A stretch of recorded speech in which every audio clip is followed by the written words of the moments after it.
عربی مخطوطات کی تحقیق و تدوین کا صفحہ نمبر 24 ہے۔ شیخ صاحب حافظ اللہ نے ایک نئی بات شروع کی ہے، محقق کے اخلاقی اوصاف۔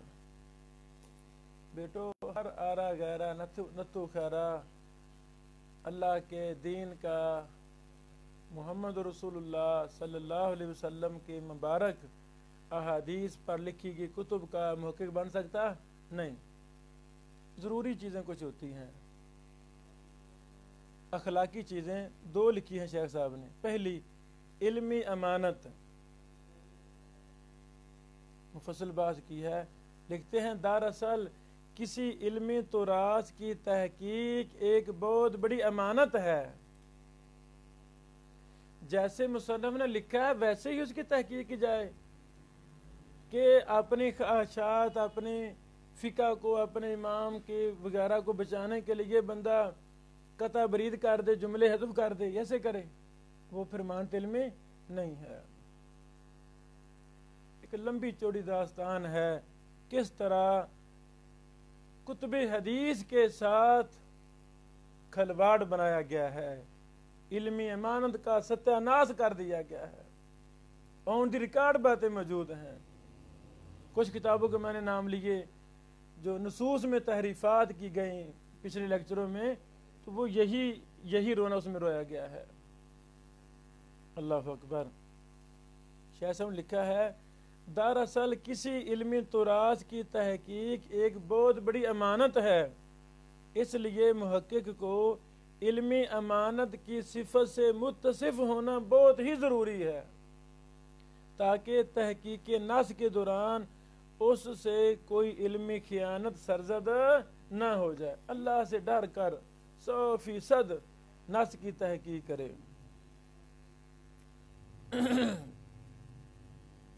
دو باتوں کی طرف شیخ نے اشارہ کیا ہے۔ پہلی بات، بعض محققین حسن قصد کی بنا پر مؤلف کتاب کی غلطیوں کی اصلاح متن کتاب ہی میں کر ڈالتے ہیں، یا اس میں مزید حسن و نکھار پیدا کرنے کے لیے بعض چیزوں کا متن میں از خود اضافہ کر دیتے ہیں اپنی طرف سے، حالانکہ یہ طریقہ بالکل مناسب نہیں ہے، یہ غیر مناسب طریقہ ہے۔ کسی کتاب کی تحقیق کا مقصد مؤلف کی غلطیوں کو چھپانا یا اصلاح کرنا یا اس کتاب میں نکھار پیدا کرنا نہیں ہوتا۔ اگر محقق اس طرح کی کوئی ضرورت محسوس کرے تو مطلوبہ کلمات جو مصنف نے غلط لکھے ہیں، کمزوری ہے، وہاں نمبر دے کر الف با تا سا لکھ کے نیچے حاشیہ میں صحیح معلومات لکھے۔ متن کو تبدیل کرنا نہیں، متن میں اضافہ کرنا نہیں، بلکہ کیا کرنا ہے، وہ ویسے کی ویسے عبارت لکھے اور نیچے حاشیے میں کہہ دے کہ یہ مصنف کی غلطی ہے، اصل عبارت اس طرح ہے، تفصیل لکھی ہے۔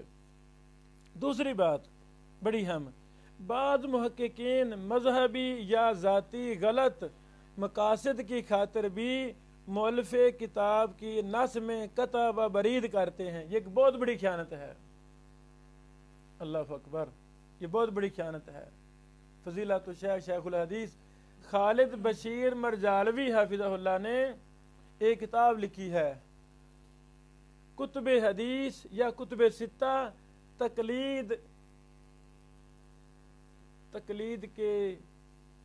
تقلید کی آڑ میں، اس سے ملتا جلتا نام ہے۔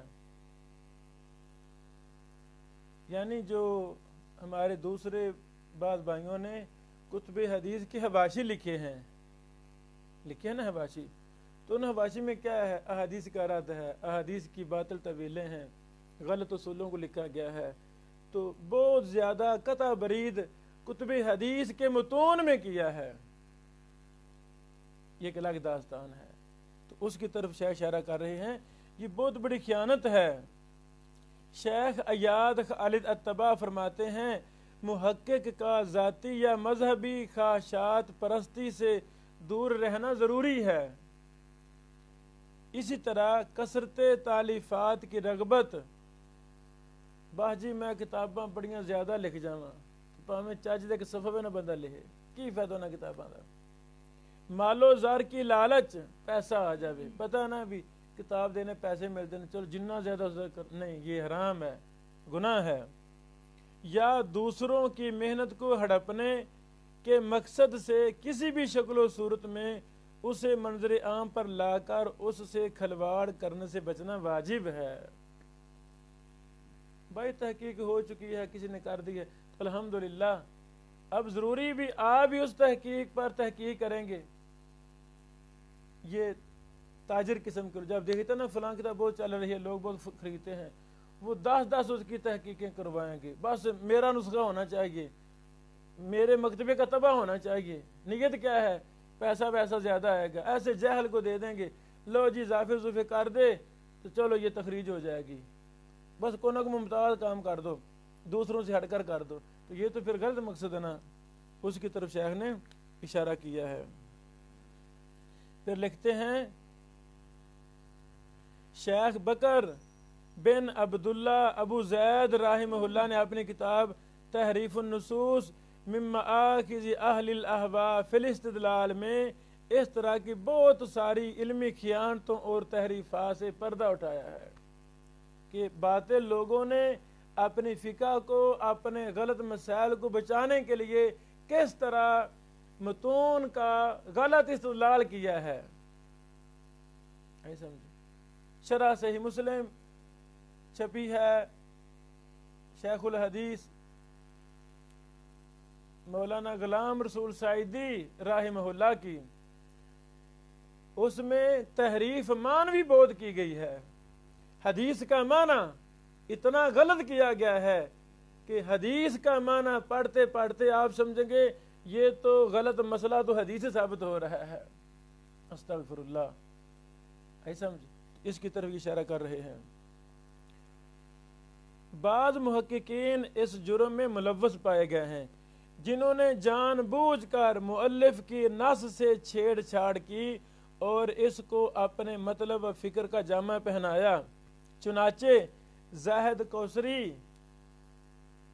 حنفی جرکسی نے زاہد کوثری الانتقاء لابن عبد البر، الاختلاف لفظ لابن قتیبہ، الاسماء والصفات للبیہقی، شروط الائمہ للحازمی والمقدسی اور ذیول تذکرۃ الحفاظ للذہبی وغیرہ کتب پر اپنی تعلیقات میں ایسا کرتے نظر آتے ہیں، اور یہ بہت بڑی علمی خیانت ہے۔ محقق ہو تو اس کو علمی خیانت نہیں کرنی چاہیے بلکہ ایماندار ہونا چاہیے، خواہ مصنف کی بات میرے سگے باپ کے کیوں نہ خلاف ہو، ہاں اپنا غصہ نکالنا ہے تو حاشیے میں نکالو نا، اصل عبارت کو نہ چھیڑو، یہ نہیں میرے ابو کے خلاف ہے تو عبارت ہی اٹھا دوں، کسی کو کیا پتا چلے گا۔ جیسے میں نے وہ پیچھے مثال دی، علامہ مقرضی حنفی رحمہ اللہ نے جب مختصر الکامل فی الضعفاء مختصر کیا تو وہاں سے ایک ترجمہ اڑا دیا، ترجمہ تو نہ اڑاؤ، حاشیے میں لکھ دو بھی یہ بات غلط ہے، ترجمہ اڑا دیا، تو جو تھے اس کے محقق مختصر کو نے دوبارہ پھر ایڈ کر دیا، نہیں جی یہ خیانت ہے، اس کو ایڈ ہی رہنا چاہیے، اختصار کرو تو۔ اسی طرح ان کے شاگرد زاہد کوثری صاحب کے شاگرد عبد الفتاح ابو گدہ بھی اپنی تعلیقات و حواشی میں کئی جگہوں پر شیخ الاسلام ابن تیمیہ، ابن القیم، ذہبی، ابن حجر وغیرہ کی عبارتوں میں کمی و بیشی، قطع و برید، تقدیم و تاخیر اور تلفیق وغیرہ جیسی علمی خیانتوں کے مرتکب ہوئے ہیں۔ اللہ اکبر، تو یہ دین کی خدمت ہے کہ اپنی فقہ کی؟ کس کی خدمت ہے؟ یہ تو اپنے مذہب کی خیانت کر کے اپنے مذہب کی تائید ہے، اور کیا ہے؟ یہ جرم ہے۔ یہ جیسے آپ لاکھ روپے میں لے کر میں مکر جاؤں، خیانت کر جاؤں، یہ حرام ہے نا، تو کتاب کی عبارت بدل کر اصل عبارت کچھ ہے اس میں کٹ وٹ کر کے اپنے مطلب کی عبارت بنا کر پیش کرنا، تو یہ کیا ہے؟ یہ بھی خیانت ہے، یہ تو ڈبل گناہ ہے، وہ پیسے میں خیانت ہے، کبیرہ گناہ ہے، تو یہ دین میں خیانت ہے، علم میں خیانت، یہ تو اس سے بھی بڑا گناہ ہے. یہ کیوں کی جاتی ہے؟ یہ ہونی چاہیے نہیں. جیسے ہمارے دور کے ایک پرفتن شخص نے فضول قسم کے مباحث شروع کیے تو وہ خیانت کرتا ہے ہر بات میں، ایسے بخاری کے حوالے دے دیتا ہے. تو نہیں، کل قیامت قائم ہونی ہے، وہاں انصاف ہونا ہے. ہر شخص کو اللہ سے ڈرتے ہوئے یہ کام کرنا چاہیے. دمشق کا ایک موجودہ نوجوان ہے، ہم سے کو بڑا ہوگا 5-10 سال. انہوں نے کئی کتابیں لکھی ہیں مختلف. تو کچھ کتابیں میرے پاس ہیں. جب ہم نے وہ اصل عبارتیں دیکھیں تو پھر میں نے کئی لیکچر دیے ان کے اصل کی خیانتوں پر. عبارت ابن صلاح کی نقل کرے گا، ابن صلاح کی، اس میں اس کی اپنے امام کا نام نہیں ہے جس فقہ کا وہ بندہ ہے. میں نام لینا بھی مناسب نہیں سمجھتا. یہی راجع بات ہے کہ ہر آرے غیر نتھو خیرے کو اپنی زبان پر نہیں لینا چاہیے. اور یہ بھی فتنے کی اقسام میں سے قسم ہے. فتنے کو تائید ملتی ہے، وہ خوش ہوتے ہیں، باطل خوش ہوتا ہے، بڑی بات ہے جی. ساری علماء میرے ماشاءاللہ میرا تعارف کروا رہے ہیں. اللہ اکبر. ہم امام مسلم رحمہ اللہ کے موقع پر ہیں. انہوں نے جو مقدمہ مسلم میں ذکر کیا ہے نا. بہرحال ہاں، جب ضرورت بڑھ جائے، فتنہ بہت عروج پر ہو، تو پھر نام لینے میں کوئی حرج بھی نہیں ہے. تو انہوں نے کیا کیا، جان بوجھ کر اپنے امام کو بھی درمیان میں گھسیٹ دیا ہے کہ اس طرح اصل عبارت کچھ ہے، نقل کچھ کی ہے. اصل عبارت کچھ ہے، نقل کچھ کی ہے. علمی خیانتیں. کتاب کیا لکھ رہا ہے؟ علوم حدیث پر کتاب لکھ رہا ہے. تو اللہ تعالیٰ پھر انہوں نے مجھ سے معافی مانگی واٹس ایپ پر، کہا شاہ صاحب آئندہ جب یہ شائع کریں گے تو پھر ہم تبدیل کر دیں گے. اللہ کرے ایسا ہی ہو، لگتا تو نہیں ہے. دوسری صفت ہے صبر و تحمل. میرے عزیزو، علمی امانت کے ساتھ محقق کے اندر ایک اور صفت کا پایا جانا بہت ضروری ہے، وہ ہے صبر و تحمل. کیونکہ ایک محقق کا سامنا ہمیشہ مخطوطات سے ہوتا ہے، اور مخطوط کو صحیح طریقے سے پڑھنا کوئی آسان کام نہیں. قدیم مخطوطات میں بلکہ 9ویں صدی ہجری تک کے مخطوطات میں عموماً نقطے وغیرہ نہیں ہوتے. سبحان اللہ. بہت سارے رموز و اشارات ہوتے ہیں. خطوط اور رسم و عملہ کا بھی کافی فرق ہوتا ہے. بسا اوقات ایک لفظ کو پڑھنے میں گھنٹوں لگ جاتے ہیں، بلکہ ہفتوں اور مہینوں کے بعد بسا اوقات بعض الفاظ حل ہوتے ہیں. مہینہ لگ گیا ایک لفظ کو حل کرتے. اب کتنا صبر چاہیے، کتنا تحمل چاہیے. نہیں سمجھے؟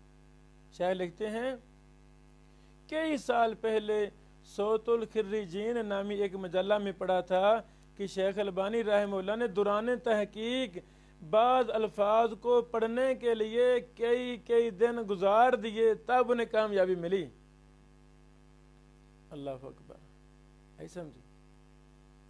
شیخ علی حسن الحلبی رحمہ اللہ اپنے ایک درس میں واقعہ بیان فرماتے ہیں شیخ البانی صاحب کے بارے میں کہ کنز المال میں ایک روایت پر لکھا ہوا تھا حوالہ مسند احمد، اخرجہ احمد فی مسند،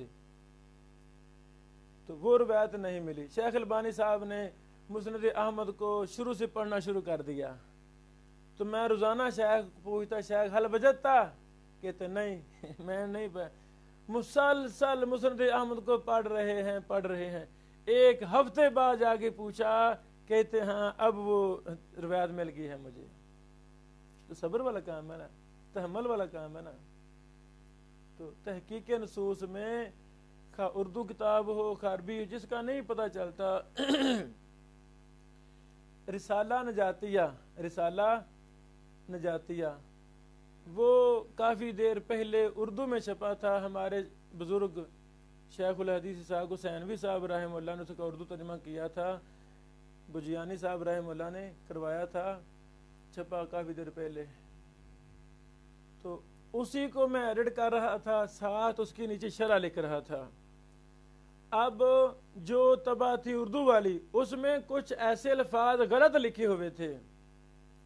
اب فارسی مجھے آتی، فارسی آتی نہیں، تو پھر ہم نے جب اردو کا اصل فارسی سے تقابل کیا تو علماء سے وہ معنی وغیرہ پوچھے بھی اس کا معنی کیا ہے، جو فارسی ماہر ہیں ہمارے پاس شیوخ، تو پھر جا کے وہ غلطی واضح ہوئی کہ یہ لفظ اور تھا، کاتب نے اس کو اور بنا دیا ہے۔ کتابت کی غلطی، نقطوں کی غلطی، حرفوں کی غلطی، یہ تو عام ہے نا۔ تصحیفات ایک مستقل فن ہے، تصحیفات المحدثین یہ ایک مستقل فن ہے۔ نقطوں کی وجہ سے کتنی تبدیلیاں آتی ہیں، یعنی خلاصہ کلام یہ ہے، یہ بہت ہی زیادہ صبر و تحمل والا کام ہے، جلد بازی والے کام نہیں ہے۔ اس پر شیخ صاحب نے یہ کافی اچھی بات کی ہے۔ پھر تیسری بات، مخطوطات کی خدمت کا جذبہ ہو انسان کو کہ میں نے مخطوطات کی خدمت کرنی ہے، میں نے مخطوطات کی خدمت کرنی ہے۔ نادر نیاب کتابوں کو اردو میں تلاش کریں، بڑا زیادہ ڈیٹا آپ کو ملے گا۔ جو آج تک کلمی پڑھا ہے، آج تک کتنی شروحات بخاری ہماری اہل حدیث علماء کی کلمی پڑھی ہیں۔ شیخ الحدیث عبدالعزیز عبیدی وار بٹن کے تھے، انہوں نے شرح بخاری لکھی تھی، ان کی ہاتھ لکھی ہوئی پڑھی ہے، اب تک چھپی نہیں۔ آپ لیں اس کو، اس کو دیکھیں، ایڈٹ کریں، تحقیق کریں، تخریج کریں، اصل سے تقابل کریں، اس کو پھر وہ شائع ہو جائے۔ اس طرح بہت زیادہ ڈاٹا ہمارا ابھی تک مخطوط پڑا ہے۔ تو یہ بڑا اچھا نقطہ لکھا شیخ نے، کسی کتاب کی تحقیق کا اصل مقصد علم کی خدمت ہونی چاہیے، علم کی، محقق کے اندر اخلاص و للہیت ہو، نہ کہ مالی منفعت۔ اب تو سسٹم ہی اور ہے، للہیت ہے ہی نہیں، اخلاص ختم ہوتا جا رہا ہے۔ اللہ تعالی ہمیں ان بری صفتوں سے محفوظ رکھے۔ اخلاص و للہیت ہو، نہ کہ مالی منفعت، سستی شہرت، ڈگری اور منصب و جا کا حصول۔ ڈگری کا لفظ شاہ نے لکھا، بہت اچھا لفظ ہے۔ آج کل M Phil P H D کے اکثر مقالے وہ دوسرے تیسرے کو پیسے 1,00,000 2,00,000 دے کر مقالے کھوا رہے ہیں اور جھوٹی ڈگریاں لے رہے ہیں، ساری عمر وہ حرام مال کھا رہے ہیں۔ ایسے نا، مقالہ آپ نے لکھ دیا، میں نے آپ سے لکھوا دیا، آپ کو 1,00,000 2,00,000 روپے دے دیے، ڈگری مجھے مل گئی، پیسے میری تنخواہ میں 5-10 روپے اضافہ مجھے مل گیا، تو حرام میرے سارا مال ہوگا نا پوری زندگی کا، کیا فائدہ؟ خود نہیں لکھتے۔ اس لیے جب علامہ شنقیطی رحمہ اللہ نے دکاترہ کو دیکھا تھا پی ایچ ڈی کرتے ہوئے کہ یہ تو اجہل ہیں، جاہل ہیں، انہوں نے بڑے سخت لفظ بولے تھے، میں وہ لفظ نہیں بول سکتا ان دکاترہ کے حوالہ سے۔ ہاں ہم کہتے ہیں ان دکاترہ میں بڑے بڑے واقعتاً اسم مسمى دکاترہ اور محدث ہیں، لیکن اکثر دکاترہ لم یبج ہیں، خواہ پاکستان ہو یا دوسرے ملکوں، اکثر ایسے ہی ہیں۔ 2-4 کتابیں پکڑی، نہ کوئی محنت کی، بس ایسے مقالہ لکھ دیا، لو جی مقالہ ہو گیا، ہے نا؟ نہیں، کیا فائدہ؟ تو ڈگری کے حصول کے لیے مقالہ لکھنا، ڈگری مل جائے، ڈگری ہے وہ کون جنت کی ضمانت ہے؟ تم وہ تو ایمانداری کے ساتھ لکھو، ایسے لکھتے نہیں۔ بندے ڈھونڈتے ہیں، بندے ملیں، کئیوں نے تو بندے رکھے ہوئے ہیں اپنے مکتبوں میں، وہ بیٹیاں سارے پی ایچ ڈی، سارے بچے پی ایچ ڈی، انہوں نے ایک لفظ بھی نہیں لکھا، لکھنے والے اور ہوتے ہیں، پی ایچ ڈی یہ کر رہے ہیں، پیسے دیتے ہیں، تنخواہ پر پیسے بندے رکھے ہوئے ہیں۔ انا للہ و انا الیہ راجعون۔ اور منصب و جا کا حصول، کتاب و سنت کے نصوص اس سلسلے میں بڑے پڑے ہیں جو کہ اہل علم پر مخفی نہیں ہیں۔ آخری بات، ایسے حضرات اگرچہ وقتی طور پر کامیاب ہو جائیں، لیکن علم کی لذت اور اس کے نور سے محروم رہتے ہیں۔ آگے سمجھو، جو پیسے کی تمام میں وغیرہ وغیرہ دنیاوی جلا ڈگری کی تمام میں مقالے لکھوائے گا، کیا اسے علم کا نور ملے گا؟ نہیں، اس کے مقدر میں نہیں ہوگا، وہ پڑھا لکھا جاہل ہوگا۔ یہ بڑا پڑھا لکھا کیجئے نہیں ایم اے پاس تو ہوگا جاہل بیچارہ، علم سے، عمل سے، نماز روز سے دور ہوگا، کیا فائدہ تیرے یہ ڈگریوں کا؟ ان ڈگریوں نے ستیاناش کر دیا، اور ان کی تحقیق سے خاطر خواہ کوئی فائدہ بھی نہیں اٹھاتا۔ بسا اوقات بعض ایسے حضرات بھی اس میدان میں دخل اندازی کی کوشش کرتے ہیں جو اس فن کی ابجدیات سے بھی واقف نہیں ہوتے۔ اللہ تعالیٰ سے دعا ہے کہ ہمارے اندر اخلاص پیدا فرمائے۔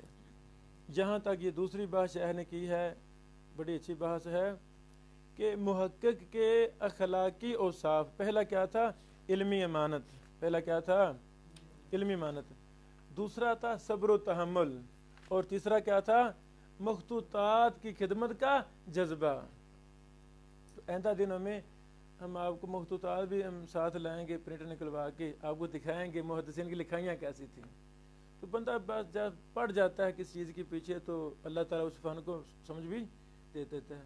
وہ نہیں بڑے بڑے شیشے موٹے موٹے، کیا کہتے ہیں ان کو، بریک لفظ ہے تو بڑا کر کے ایسے دیکھیں تو دور بین شیشے، ہاں جی، لینز وغیرہ، تو یہ مخطوطات پر کام کرنے والوں کے پاس وہ ہوتے ہیں۔ اور جب ایک ہی سطر 10 مخطوطوں میں دیکھیں گے، بتائیں سمجھ لگے گی نہیں سمجھ لگے گی؟ اور وہی عبارتیں محدثین نے اپنی کتابوں میں نقل کی ہیں اور وہ چھپی بھی ہوں تو وہاں سے بھی ہم مدد لے سکتے ہیں۔ یعنی 101 طریقے ہیں۔ جب بندہ کسی فن کے لیے مخلص ہو جاتا ہے تو اللہ تعالیٰ اس فن کو اس کے لیے آسان کر دیتا ہے۔ وآخر دعوانا ان الحمدللہ رب العالمین۔